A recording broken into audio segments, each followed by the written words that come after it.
அறிவை பொறுத்த வரைக்கும் எது தவறு என்பது காண்பிக்கும், எது தவறு எது பாவம் என்பது அறிவு எடுத்துரைக்கும்.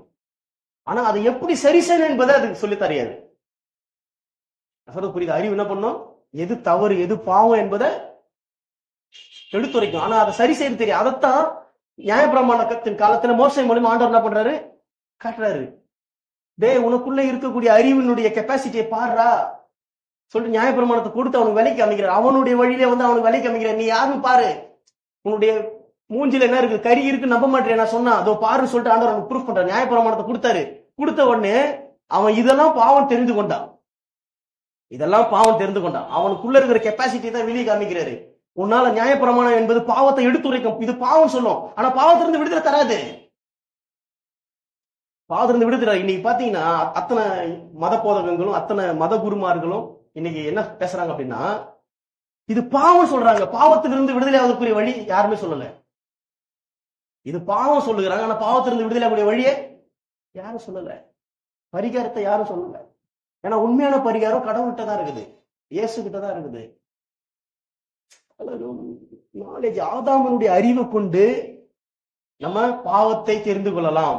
இதுதான் பாவம், இது தவறு, இது தப்பு, இது சரின்னு தெரிந்து கொள்ளலாம். இது தப்பு, இது பேர் தான் என்னது? நன்மை தீமை அறியத்தக்க கனி. அதை தான் சொன்னாரு, டே நீ புசிக்காதடா. அதை மட்டும் தெரிஞ்சு என்ன பண்றது? இது தவறுன்றதை தெரிஞ்சு என்ன பண்றது? ஒன்றை அறிந்து என்ன பண்றது? அனுபவிக்காமல். ஆதாமின் அறிவு என்பது அறிய செய்யும், அனுபவிக்க செய்யாது. இதுக்கு மேல என்ன ரெவல்யூஷன் வேணும்? இதுக்கு மேல ஒரு வெளிச்சம் வந்து வேணாம்.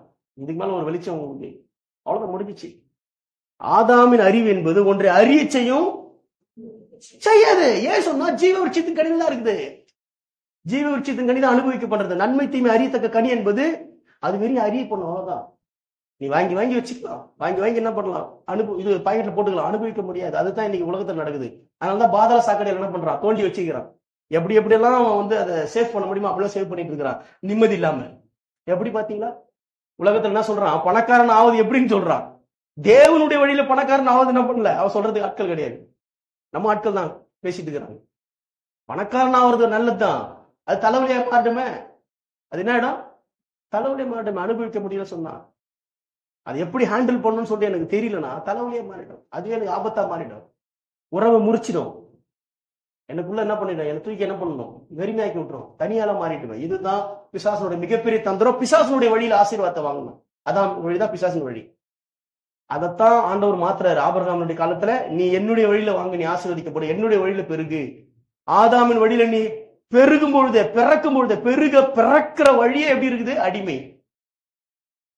ஆதாமுடைய வழி, பிறக்கிற வழி எப்படி இருக்குது? அடிமையா இருக்குது. ஆனா இங்க பிறக்கிற வழி எப்படி இருக்கு?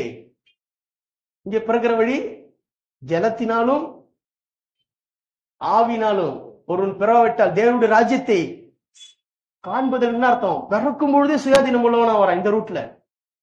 இந்த ரூட்ல பிறக்கும் பொழுதே சுயாதீனம் உள்ளவன். அந்த ரூட்ல, ஆதாமனுடைய ரூட்ல பிறக்கும் பொழுதே அடிமை. புரிஞ்சு, ஆதாமனுடைய ட்ராக் என்பது இந்த பூமி கை கொள்ளுது. கிறிஸ்தவர்கள் ஆகிய நாம் என்ன பண்ண கை கொள்ளக்கூடாது. அது ஆப்போசிட்டான ட்ராக் நம்ம கை கொள்ளும் பொழுதுதான் வாழ்க்கையில நாமும் அனுபவிப்பும் அடுத்தவர்களை அனுபவிக்க செய்யும்.